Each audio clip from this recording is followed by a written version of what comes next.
The first insult came quietly and publicly at the same time, delivered through official channels with polished language that barely hid the contempt behind it. When the Varelian Compact transmitted a formal address to Earth's diplomatic network announcing that humanity had been classified as subordinate civilization, a label reserved for species deemed too unstable, too aggressive, and too technically crude to be trusted with equal standing, and the message was broadcast across known space, as a lesson to others, showing humans seated at the far end of the Galactic Assembly Chamber while towering alien delegates spoke over them, corrected their statements, and openly laughed when a human envoy tried to object. And on Earth the reaction was not loud at first, but heavy and still, with people watching the feeds in silence as Ambassador Laura Bennett, a woman in her late 50s with decades of service behind her, stood her ground while the Varelian speaker dismissed her words as noise from a developing species that should be grateful for supervision, and the Compact's decision came with terms that were presented as generous, including forced trade restrictions, inspection rights over human military assets, and the relocation of several outer colonies under alien oversight, all justified under the claim that humanity's history proved it could not be trusted to manage its own expansion. And when Bennett asked what authority allowed such demands, the speaker replied that authority belonged to those strong enough to enforce order, and that answer was met with approving signals from dozens of allied species who had long viewed Earth as a useful labor source and nothing more. And within hours, the humiliation spread across human networks, replayed with commentary from alien analysts describing humans as emotionally volatile primates who had reached the stars by accident rather than design. And on Luna, Admiral Nathan Cole watched the recordings without expression, as junior officers waited for his reaction, knowing his reputation as a man who spoke little but planned deeply. And when asked if Earth would comply, he said only that no decision made under mockery was ever binding. And while politicians argued and analysts debated, the Compact moved quickly to press its advantage, dispatching inspection fleets to human space that arrived unannounced and demanded access to shipyards, data cores, and planetary defense grids, often delaying traffic for days. While alien officials walked through human facilities with smug curiosity, making comment about inefficient designs and outdated doctrines, and in one incident a Varelian officer ordered a human captain to stand aside on his own bridge, so an alien team could observe operations,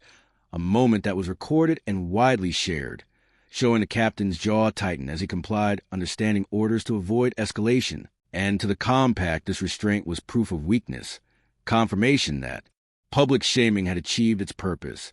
But beneath the surface, a different response was forming, one that did not rely on speeches or protests. As research stations shifted priorities, logistics commands rerouted resources, and long-dormant contingency frameworks were quietly activated, built around the understanding that humanity's greatest strength had never been raw firepower, but the ability to absorb pressure, learn from insult, and respond with focused precision. And as the Compact prepared a final ceremony intended to formalize Earth's subordinate status, complete with a broadcast where human representatives would be required to acknowledge the decision, Admiral Cole convened a secure meeting with fleet commanders, intelligence leads, and strategic planners, men and women with gray hair and hard eyes who had spent their lives preparing for wars no one believed would come, and he told them that the galaxy had mistaken patience for submission, and that the time had come to correct that error without rage or noise, but with action so controlled and final that no one would ever again confuse humanity's restraint with fear. And as the Compact celebration drew closer, alien fleets massed near human borders, not for war, but for display, confident that Earth would bow, unaware that every ship's position, every command relay, and every assumption they held about human limits had already been mapped, tested, and quietly marked for removal. And across Earth and its colonies there was no panic, no public call to arms, only a subtle shift in tone as industries worked longer hours, crews trained harder, and a shared understanding settled in that humiliation had crossed a line that history showed humans never ignored. And while the galaxy watched for compliance, humanity prepared for a response that would not shout its arrival but would be felt all at once, leaving no room for misunderstanding and no chance for retreat. The Compact ceremony began with ritual confidence, the kind born from centuries of never being challenged, as delegates gathered in the vast orbital hall above Vero Prime, a structure designed less for function than intimidation, with sweeping arcs of crystal alloy and gravity fields tuned to favor Varelian physiology while subtly discomforting others And the human delegation was placed once again at the periphery, their seating lower, their environmental controls slightly off details, meant to remind them of their place. And as alien commentators narrated the event for trillions of viewers, they spoke of stability, order, and the responsibility of advanced species to manage those beneath them, framing Earth's subjugation as a benevolent act, while on Earth the broadcast played in command centers and quiet rooms alike, watched not with anger but with a steady focus, because the decision had already been made and the response was already in motion, beginning far from the eyes of the assembly, in deep space where human logistics vessels moved under civilian transponder codes, slipping into positions that intelligence had identified years earlier as critical to compact fleet coordination. And these ships carried no banners, no obvious weapons, only crews trained to operate under silence, following orders that had been rehearsed in simulations dismissed by alien analysts as paranoid fantasies. And as a Varelian speaker began to read the formal declaration of Earth's new status, a message reached Admiral Cole confirming that Phase 1 was complete, that human cyber teams had successfully infiltrated compact command networks not by brute force, but by exploiting standardized protocols the aliens had never bothered to change, believing no inferior species could understand them. And with that confirmation, Cole authorized Phase 2, a sequence that unfolded so smoothly it appeared accidental to those experiencing it, as across compact space navigation beacons, briefly recalibrated, fleet synchronization signals drifted out of alignment, and automated defense platforms entered diagnostic loops that would not complete. Minor inconveniences at first, easily dismissed until they began to stack, and back in Assembly Hall, a junior Varelian aide interrupted the speaker to whisper about delayed fleet acknowledgments, a breach of decorum that earned a sharp gesture of dismissal, because the narrative could not be paused for technical noise. And when the speaker turned back to the chamber, preparing to demand a human envoy's acknowledgement, Ambassador Bennett did something unexpected.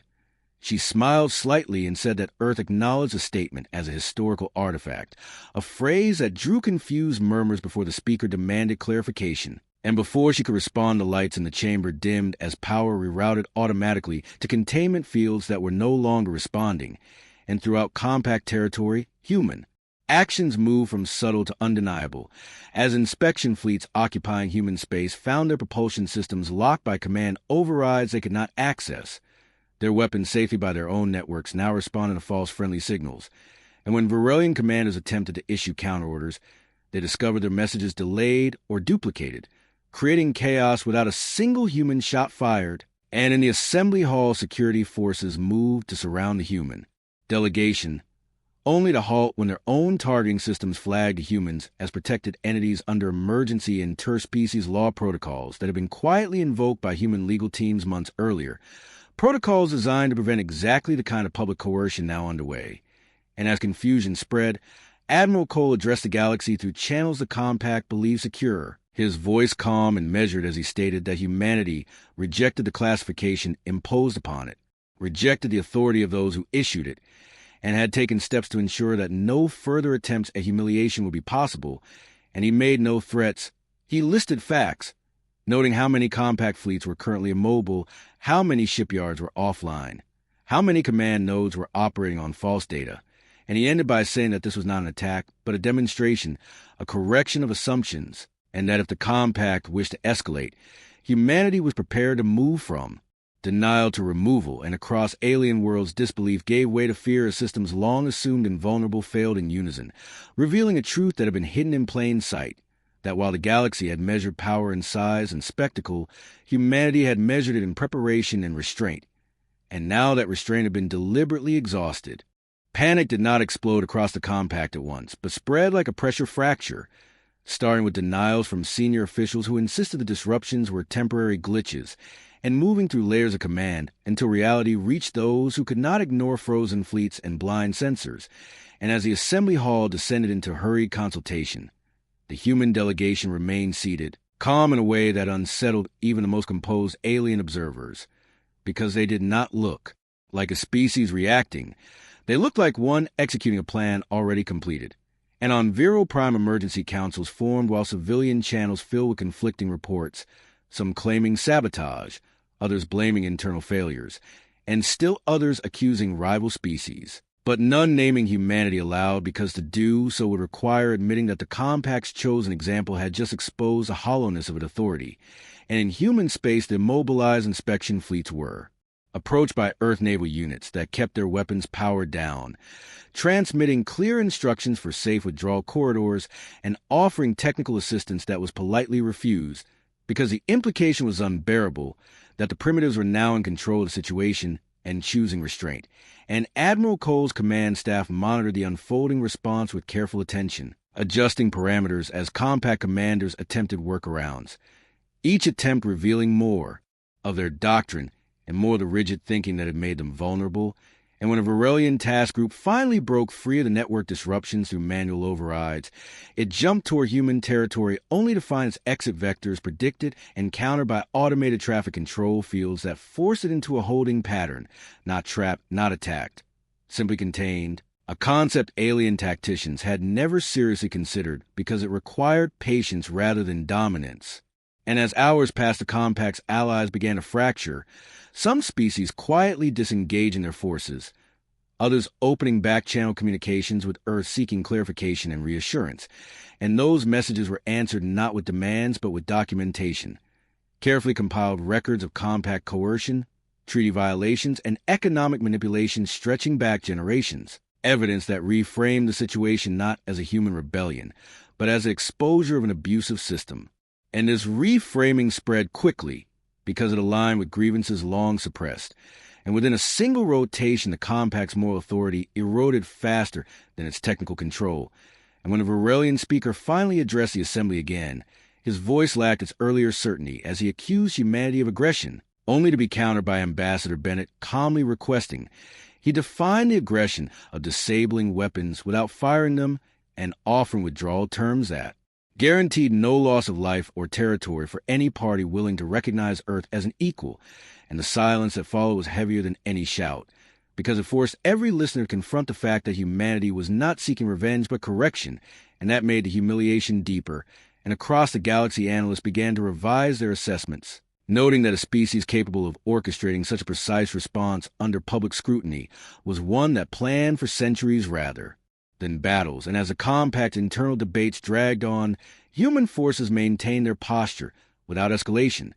demonstrating discipline that contradicted every stereotype, and in that steady control lay the true threat, because it suggested that what the galaxy was seeing was not humanity's anger, but humanity's restraint finally withdrawn just enough to be unmistakable, and that realization settled into alien consciousness with a cold clarity that the victory unfolding was ruthless, not because of destruction,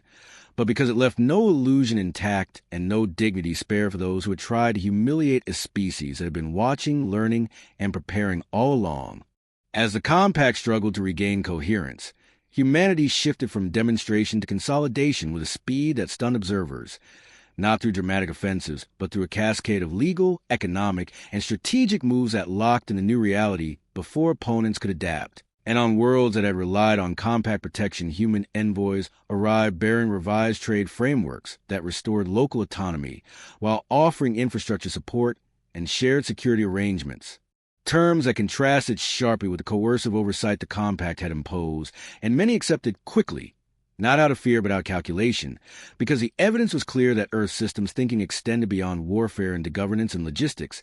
and on Vero Prime the ruling council faced internal unrest as merchant guilds and planetary governors demanded answers for lost revenue and stalled fleets, their anger turning inward toward leaders who had gambled on humiliation as a tool of control. And when hardliners pushed for a punitive strike to restore prestige, military commanders quietly explained that their readiness reports were no longer trustworthy, that their targeting data could not be validated,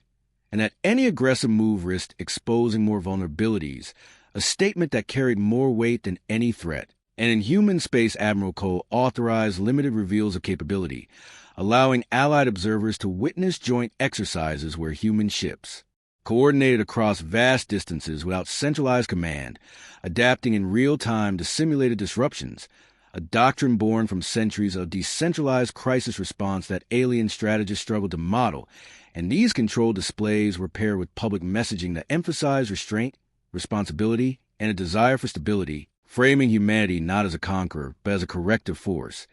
and this narrative found fertile ground among species long constrained by compact hierarchy,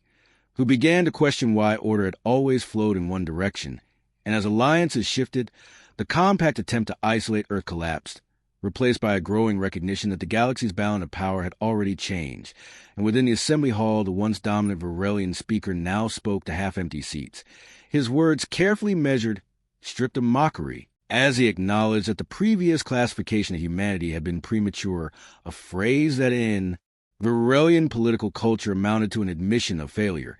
and Ambassador Bennett accepted the statement without triumph, responding that humanity understood mistakes made under outdated assumptions, and that what mattered was whether those assumptions would be corrected. An exchange was broadcast widely, not as a spectacle but as a marker, signaling that the era of casual dismissal was over, and behind-the-scenes human intelligence units continued to map the compact's remaining influence networks, not to dismantle them immediately, but to ensure transparency, believing that exposure would do more lasting damage than force. And this belief proved accurate as internal reform movements gained momentum across compact worlds, citing the humiliation not of being outmatched, but of having built a system so fragile that it collapsed under scrutiny. And as weeks turned into months, the phrase ruthless victory entered galactic discourse, not to describe battles or body counts, but to describe the way humanity had stripped power from its abusers without offering them an enemy to fight, leaving them to confront the consequences of their own arrogance. And in quiet moments, Admiral Cole reflected that this outcome had been the goal all along, not revenge but immunity, ensuring that no future council would ever again mistake a calm species for a compliant one, because the lesson had been delivered with precision, patience, and an unspoken promise that humanity would not need to repeat it. In the aftermath of the Assembly's quiet reversal, the galaxy entered a period of uneasy adjustment, and humanity moved through it with deliberate care, understanding that the most dangerous moment after a shift in power was the illusion that the shift was complete. So Earth focused on stabilizing fault lines rather than celebrating, deploying mixed civilian and military missions to former compact corridors to restore disrupted trade lanes and communications, not as overlords but as partners. And this approach confused many alien observers who expected demands or punishment, because the memory of humiliation still burned, and they assumed retaliation would follow.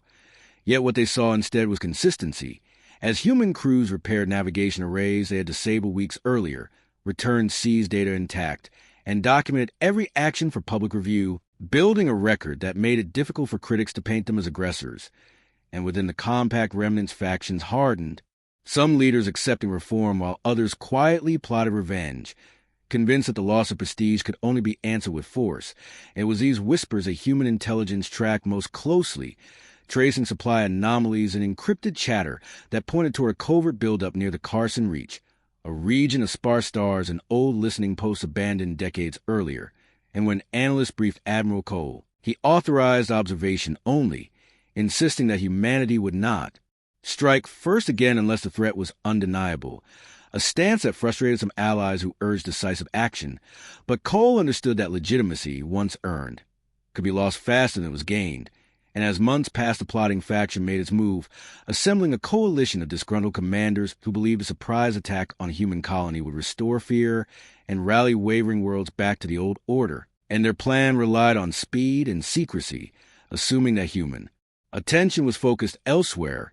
But the attack never launched as intended, because the moment their fleets activated, their own allies hesitated, uncertain and divided, and that hesitation was enough, as human observers relayed confirmation, and Cole authorized containment, not destruction, deploying rapid response groups that intercepted the coalition in deep space, surrounding them with layered control fields that neutralized weapons and propulsion simultaneously, a maneuver that left would-be attackers adrift and exposed. And when human commanders opened channels, they did not gloat. They presented evidence of the plot to every signatory world, forcing the conspirator supporters to confront the cost of secrecy and the risk of returning to humiliation by proxy. And faced with public accountability, many withdrew, leaving the core plotters isolated and discredited. And this second correction carried a sharper edge, because it demonstrated that humanity's patience was not infinite, that restraint was a choice maintained by trust, and that those who abused it would find no chaos to hide behind, And across the galaxy, the lessons settled deep in the first. That Earth's ruthless victory was not a single moment, but a sustained posture, one that combined transparency with quiet control. And as the Carson conspirators were escorted to neutral arbitration under human supervision, alien commentators finally spoke the truth aloud, that the galaxy had misjudged not only human strength but human intent, mistaking calm for weakness and decency for naivety. And in doing so, they'd spark a transformation that could not be undone, as humanity stood not above the stars but firmly among them, no longer an object of ridicule, and no longer willing to be won. By the time the Carson incident concluded, the shape of the new galactic order had become impossible to deny, and humanity's role within it was no longer reactive but formative, as councils restructured voting weights, inspection regimes were rewritten with mutual oversight, and military transparency accords adopted human proposed verification methods that prioritize shared data integrity over centralized control, changes that subtly redistributed power away from entrenched elites and toward systems that rewarded cooperation. And while many worlds welcomed the stability, a current of resentment persisted among species that had thrived under the old hierarchy, fueling propaganda that painted humanity as manipulators who had domination behind polite words. And Earth did not rush to counter these narratives with spectacle,